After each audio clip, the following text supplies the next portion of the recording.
ரிஷபராசி ரிஷப லக்னத்திற்கான பலன்களை காணவிருக்கிறோம். இந்த வருடம் ரிஷபராசி பெண்கள் என்ன மாதிரியான செயல்களில் ஈடுபடலாம், அவங்களுடைய வாழ்க்கையை செழிப்பாக்கி கொள்ளலாம். ஏன்னா வளமைன்னு சொல்லக்கூடிய இடத்திற்கு சொந்தக்காரர்கள் லாபஸ்தானத்தில் அமர்ந்து உங்களுக்கு எல்லாமே ஃபுல்ஃபில் கொடுக்க போகிறார் அப்படின்னு சொல்லலாம். அதே போல் உங்களுக்கு ராகு 10ஆம் இடத்தில் அமர்ந்து என்ன பண்ணணும், நீங்கள் உங்களுக்கு எல்லாத்துக்கும் நான் பல மடங்காக விருத்தி பண்ணி தரேன். அது தொழிலா காரியம் இதெல்லாம் நடக்குமா, நீங்களே விட்டுட்டு மறந்துட்டு வேற வேலை பார்க்க போயிருப்பீங்க. அந்த மாதிரியான உங்கள் வாழ்வை செழுமப்படுத்தக்கூடிய வழிகள்லாம் இப்போ உங்களுக்கு ஒன்றொன்னா கிடைக்கப்பெறும் அப்படின்னு ரொம்ப பிடிக்கும். அவன் இல்லாமல் நான் இருக்க முடியாது அப்படின்னு நினைக்கக்கூடிய பெண்களாக நீங்கள் இந்த காலகட்டம் ரொம்ப பொறுமை, நிதானம், சகிப்புத்தன்மை, இது 3 தான் உங்களுக்கு தாரக மந்திரம். அப்ப இந்த 3 மாதம் எப்படி இருக்கணும்னு பார்த்துக்கோங்க.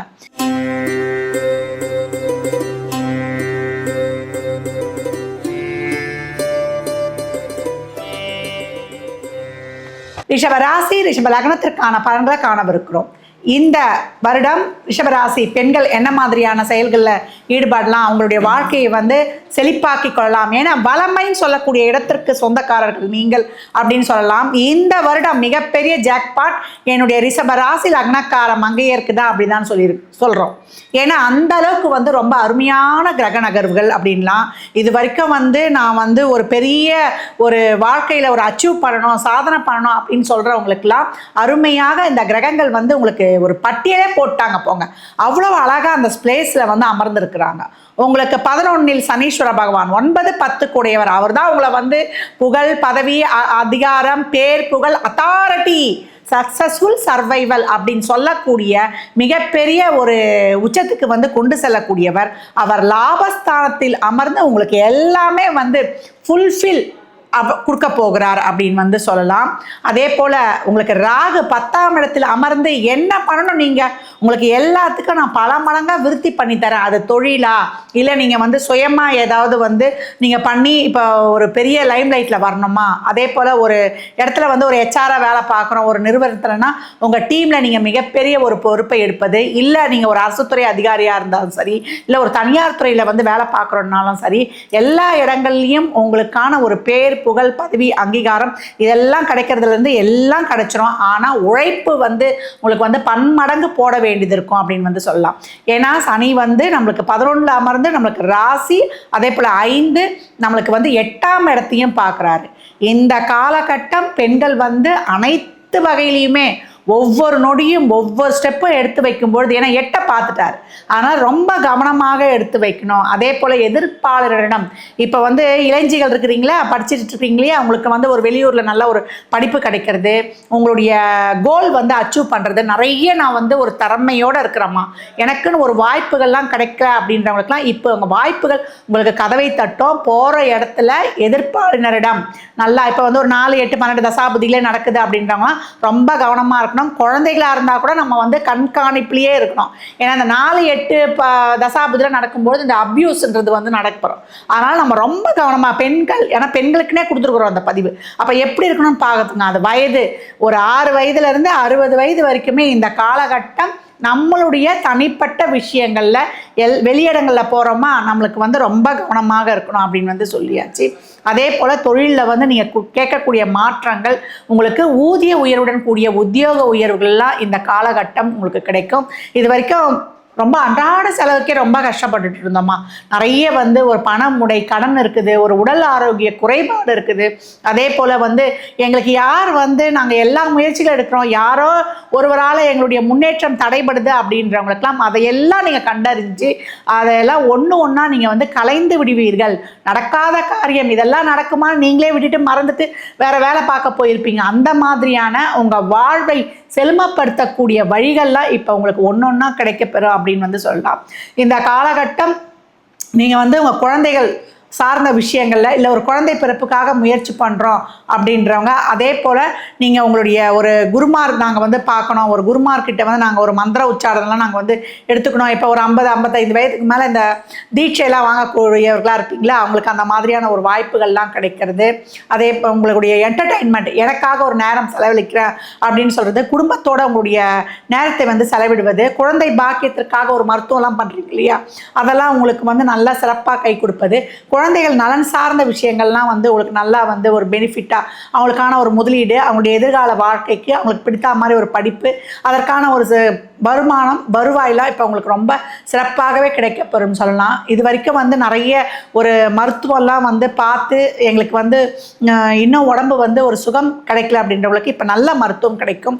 உங்களுடைய தாயை ரொம்ப சந்தோஷமாக வச்சுக்கணும். இப்போ ஒரு வீட்டில் வந்து ஒரு 3 பேர் இருப்பாங்க, ஒரு 2 ஆம்பளை பசங்க இருப்பாங்க, ஒரு பொண்ணு இருக்கும். இப்போ நீங்கள் ஒரு ரிஷப பெண்ணாகவே இருக்கிறீங்கன்னா ஆம்பளை பையன் தான் அம்மாவை பார்க்கணும் அப்படின்லாம் வந்து நினைக்கவே நினைக்காதீங்க. அம்மாவை எப்போ வந்து நீங்கள் ஃபுல் டேக் சார்ஜ் எடுத்து நீங்கள் கூட்டிகிட்டு வந்து பார்க்குறீங்களோ, நீங்கள் என்னதான் வசதியாக இருந்தாலும் உன்னுடைய ஆள் மனதில் ஒரு நிலையான சந்தோஷம் இருக்கான்னு சொல்லுவீங்க இல்லையா, அந்த சந்தோஷம் எப்போ கிடைக்குன்னா உங்கள் அம்மாவை நீங்கள் கூடவே இருந்து பார்த்து கொள்ளும் பொழுது தான். என்னம்மா அவங்க ரொம்ப டார்ச்சர் கொடுப்பாங்கம்மா எங்கள் அம்மா தாம்மா எனக்கு முதல்ல ஹிட்லர் அப்படின்னு சொல்லாதீங்க. ஏன்னா அந்த தாய்க்கும் அவ்வளோ வந்து உங்கள் மேலே தான் வந்து அவ்வளோ ஒரு அன்பு அனுசரணை எல்லாமே அந்த ஆள் மனதில் இருக்கும், வெளியே தெரியாது உங்களுக்கு. ஏன்னா சந்திரன் உச்சமாகக்கூடிய ராசி ரிஷப ராசி. அப்போ தாய்கிட்ட எந்த அளவுக்கு வந்து நீங்கள் கேர் பண்ணிக்கிறீங்களோ அவ்வளோக்கு அவ்வளோ உங்கள் வாழ்க்கையில் மிகப்பெரிய அதிரடியான மாற்றங்களையும் முன்னேற்றங்களையும் நீங்கள் பார்க்கலாம். ஏன்னா இந்த காலகட்டம் அவருடைய உடல்நலை சம்மந்தப்பட்ட விஷயங்கள், அவங்கள கொஞ்சம் டேக் கேர் பண்ணிக்கிறது, இதெல்லாம் வந்து உங்களுக்கு ரொம்ப சிறப்பாக இருக்கும். உங்களுடைய பூர்வ புண்ணிய ஸ்தானத்தை வந்து சனி பார்க்கும்போது இந்த காலகட்டம் வந்து ஒரு குலதெய்வ கோயிலுக்கு போய் வழிபாடு பண்ணுறது, அம்மாவுடைய குலதெய்வத்தையும் வணங்கணும், அப்பாவுடைய குலதெய்வத்தையும் வணங்கணும், இந்த இரு தெய்வங்களையும் வணங்கணும். அம்மாவுடைய குலதெய்வம் நம்ம குடும்பத்தில் வந்து சுபிட்சத்தை எடுத்து வந்து கொடுக்கும். அப்பாவுடைய குலதெய்வம் நம்மளுடைய குடும்பத்திற்கு வந்து உங்களுக்கு என்னைக்குமே பின்னாடி வந்து என் புள்ள போகிறான் அப்படின்னு சொல்லிட்டு உங்களை சுற்றி வந்து ஒரு அரணை போட்டு விடுன்னு சொல்லலாம். போன காலகட்டங்கள்லாம் நிறைய கடன் வாங்கிட்டோ செஞ்சோ ஒரு பிரச்சனையில் மாட்டிக்கொண்டிருக்கிறோன்றவங்களுக்கெல்லாம் அந்த கடன் தீர்வது, உடலுக்கு வந்து ஒரு நல்ல சுகம் கிடைப்பது, அதே போல் ஒரு வெளிநாட்டில் போய் நாங்கள் கல்வி படிக்கணும், எங்கள் வீட்டில் எங்கள் பெற்றோர்கிட்ட சம்பந்தம் கிடைக்கல, நான் பெண் பிள்ளையாக இருக்கிறேன் அப்படின்னு ஏங்கி கொண்டு இருக்கலாம், உங்கள் பெற்றோரே மனமும் வந்து உங்களுக்கு படிக்க அனுப்புவது. அதே போல் நீங்கள் என்னென்ன அச்சீவ் பண்ணணும்னு நினைக்கிறீங்களோ, ஒரு பெரிய ஒரு லைம்லைட்டில் ஒரு மீடியாவில் வரணும், ஒரு அழகுத்துறையில் வரணும். ஏன்னா அது கலைத்துறையே இதுக்கு வந்து கைவந்த கலை. சுக்கரநிலையா, இல்லை ஒரு ஹோட்டல் தொழில், இல்லை நான் வந்து ஒரு சினி ஃபீல்டில் போனோம், அது சின்ன திரை பெரிய திரை, இல்லை ஒரு பாட்டு இயல் இசை நாடகம், எந்த துறையில் நீங்கள் ஷைன் ஆகணும், விளையாட்டுத்துறை, இதெல்லாம் ரொம்ப நல்லா சிறப்பாக நீங்கள் வந்து ஷோ ஆகிடுவீங்க அப்படின்னு வந்து சொல்லலாம். இந்த காலகட்டம் நம்மளுக்கு வந்து செவ்வாய் கேது இணைவு நம்மளுக்கு சிம்மத்திலையும் உங்களுடைய 4, 5 வீட்டில் இருக்குது. அப்பா படிக்கிற இடங்களில், அதே போல் படிக்க போகிற இடத்துல ஒரு ஹாஸ்டல்லாம் தங்கி படிக்கிறோன்னா அப்போ நம்ம வந்து ரொம்ப கவனமாக இருக்கணும் எதிர்த்தரப்பு கிட்ட. அதே போல் வண்டி வாகனங்களில் பயணிக்கும் பொழுது நம்மளுடைய படிப்பு சார்ந்த விஷயங்களில் ஒரு காம்படிட்டிவ் எக்ஸாமுக்கெலாம் முயற்சி பண்ணுறோன்னா கூடுதல் உழைப்பை போடணும். இந்த காலகட்டம் நம்ம வண்டி வாகனங்களில் செல்வது, அதே போல் நம்முடைய சுடுபொருள் சொல்கிறோம் இல்லையா, இப்போ ஒரு சூடாக போய் ஒரு காஃபி டீ தண்ணி எடுக்கிறது, கட் பண்ணுற விஷயங்களில், அதே போல் நெருப்பு சம்மந்தப்பட்ட விஷயங்களில், இப்போ பெண்களாக இருக்கும்போது மிஷினில் கூட வேலை செய்கிறாங்க, அவங்கெல்லாம் வந்து இந்த மிஷின் சார்ந்த விஷயங்கள்லாம் ரொம்ப கவனமாக இருக்கணும். இந்த நம்மளுக்கு ஜூன் 6 செப்டம்பர் 13 வரைக்கும் இந்த 3 மாதம் பெண்களுக்கான அலாட் அப்படின்னு வந்து ஒரு அலாட்டு கொடுத்துருவோம், ரெட் அலாட் கொடுத்துருக்குறோம். இந்த ரெட் அலாட் காலத்தில் நம்ம எதிர்த்தரப்பு வண்டி வாகனங்களில், அதே போல் நம்மளுடைய அன்றாட ரொட்டீன் லைஃப்பில், நம்ம ஆள் மனது சிந்தனையில் உங்களை பொறுத்த வரைக்கும் 4, 5 அப்போ நம்மளுடைய புத்தி, திறமை, கல்வி, வித்தை, அதே போல் தாய் வழி உறவுகள்கிட்ட, அதே போல் நம்ம படிக்க போகிற இடத்துக்கிட்ட காதல், 5ஆம் இடம் காதலியே சொல்லலாம். அப்போ ரிலேஷன்ஷிப்பில் இருக்கிறவங்க தேவையில்லாத கருத்து மோதல்லாம் இருந்தோம்னா அந்த இதுவே கட்டாயிடும். ஏன்னா ரிஷபத்துக்கு வந்து இந்த தாரதோஷம் இயற்கையாகவே வந்துடும். அதனுடைய 7ஆம் வீடு வந்து காலச்சக்கரத்தின் 8ஆம் வீடு. நிறைய வந்து ஆர்கியூமெண்ட் எல்லாம் குறைச்சி அந்த ஒரு எதிர்பார்ப்பு, கல்யாணம் திருமணம் ஆனவுடனே அவங்களுக்கு பிரச்சனை ஸ்டார்ட் ஆகிடும்லாம். ஏன்னா இது வந்து ரொம்ப பொசசிவ். இது வேறு, அதாவது எதிர்பார்ப்புலாம் ரொம்ப வைக்காமல் அந்த தரப்பை உங்களுடைய கணவரை வந்து நீங்கள் குழந்தையாக பாவித்து இந்த காலகட்டம் விட்டு கொடுத்து போகும்பொழுது, என் கணவரை ரொம்ப லவ் பண்ணுறேன், என்னுடைய ஃபியான்சியை ரொம்ப லவ் பண்ணுறேன், நான் இப்போ ஒரு ரிலேஷன்ஷிப் இருக்கேன், அவனை எனக்கு ரொம்ப பிடிக்கும், அவன் இல்லாமல் நான் இருக்க முடியாது அப்படின்னு நினைக்கக்கூடிய பெண்களாக நீங்கள் இந்த காலகட்டம் ரொம்ப பொறுமை, நிதானம், சகிப்புத்தன்மை, இது 3 தான் உங்களுக்கு வந்து தாரக மந்திரம். அப்போ இந்த 3 மாதம் எப்படி இருக்கணும்னு பார்த்துக்கோங்க. ஒரு வாழ்க்கையினுடைய தாற்பயமே நான் நிறைய பதிவுகளில் சொல்லியிருக்கிறேன். ஃபஸ்ட்டு ரிலேஷன்ஷிப் தான். அந்த ரிலேஷன்ஷிப் நல்லா இருந்தால் ஆரோக்கியம் கிடச்சிடும். இது 2 சரியாக இருந்துட்டால் போதும், நம்மளுக்கான பொருளாதார வருவாயை சிறப்பாக பெற்றுக்கொள்ளலாம். இந்த காலகட்டம் இந்த பலன்கள்லாம் நீங்கள் அதிகப்படுத்திக் கொள்வதற்கு கஞ்சனூர் சுக்கிர வழிபாடு செய்வது உங்களுக்கு சிறப்பான பலன்களை தந்துடும்.